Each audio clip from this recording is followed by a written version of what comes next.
पोटाला सवय लागली रोज खाकरी समाज रोज घरी काहीच नाही खायला.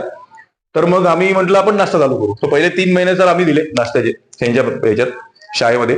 आणि मग जे सुंदर डोनर जुळत गेले ते बोलले 1 महिना मी देणार, 2 महिने मी देणार. आणि आज आज अशी परिस्थिती आहे 3-3.5 वर्षांनी की 13 शाळेमध्ये आपला नाश्ता पोहे उपमा चालू आहे.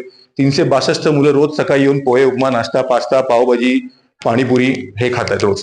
ते अशी नाश्त्याची स्टोरी. तर बाकी काय सांगायचं, बाकी फॉलोअप तर झालं, सरपंच झालं, नाश्ता झालं. आता सगळ्यात मोठा मी तुम्हाला मध्ये फोन केला सर, स्किल डेव्हलपमेंट. तो पाचघरला आपण चालू केला. नरेंद्र येले सर सरपंच.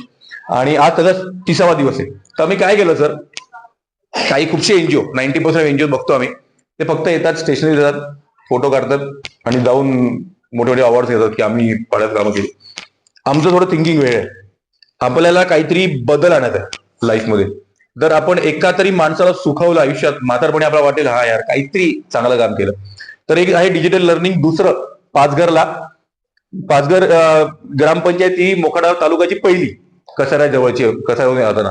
तर आम्ही काय म्हटलं तिकडे स्किल डेव्हलपमेंट चालू करायचं, टेलरिंग आणि आरीवर्क. तो आज त्याचा लास्ट डे.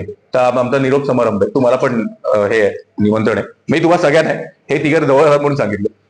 तर आमचं म्हणणं होतं की कला स्किल असेल, कौशल्य असेल तर आयुष्यात काहीतरी होऊ शकतं. म्हणून त्यांना आरीवर्क ब्लाऊज, एक ब्लाऊज जातो 250-300 रुपयाला. एक आरीवर्कचा ब्लाऊज जातो 1500-1600 रुपयाला. आणि त्यांना हे दिलं. मग आम्ही टायर्स बघवतो. आणि मग अचानक आम्हाला केशवसृष्टी एनजीओ भेटली. माहिती तुम्हाला असेल केशवसृष्टी, ती भेटली. कापडी बॅग, आता आम्हाला तिकडून कापडी बॅगचा रोजगार पण मिळणार आहे. पर बॅग मागे 5 रुपये. तुम्ही कितीही करा, 50 जरी केले बॅग तुम्हाला 250 रुपये दिवसाला मिळणार. सो आता जे शून्य होतं आता 250 रुपये. तर कुठेतरी आम्ही काहीतरी चेंज करण्याचा प्रयत्न करतोय. तर आणि लोक पण खूप सुंदर डोनर्स आहेत. काही टीव्ही युएस वरून आलेत, काही सिंगापूरवरून आलेत. आणि काही जणांनी एका अज्ञात इसम सर, अज्ञात इसम मला पाण्या हे बोलत दापूर माझं, आम्हाला पाण्यासाठी पैसे पाहिजे होते. 1,08,000चं कोटेशन होतं. तर मी माझ्या सगळ्या व्हॉट्सअप ग्रुपमध्ये टाकून दिलं की आम्हाला